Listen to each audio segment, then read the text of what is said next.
In this video, you'll learn how to analyze absolutely anything at all using Athena, Lychee AI. The best part is, you don't even need to know how to code, be technically proficient to use it. It's that easy. I'm Mr. Pink, the creator of Lychee. Follow me on Twitter at Mr. Pink. More links in the description below.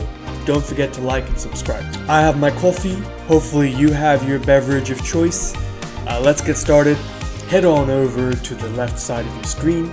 As per usual, it might be collapsed. If it is, be sure to uncollapse it. AI.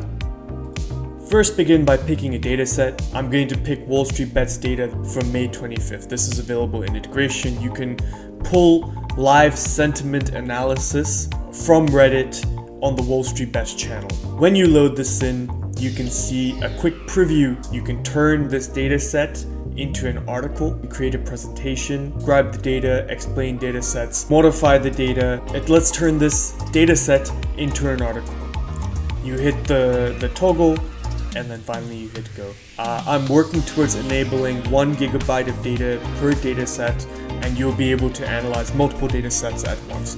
For this tutorial, I just want to show you one use case.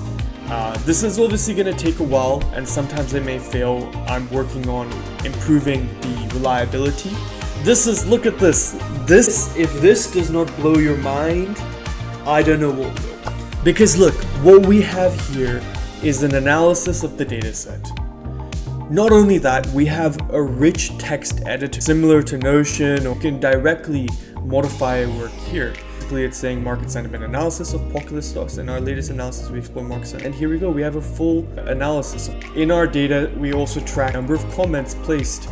And here we go, we have analyzing the volume. I don't want this. I want to add a heading. Your imaginations are probably going wild with what you can do with this. You can indent, you can change the colors, strike through, underline, boom, beautiful. Thank you for watching. Don't forget to like and subscribe.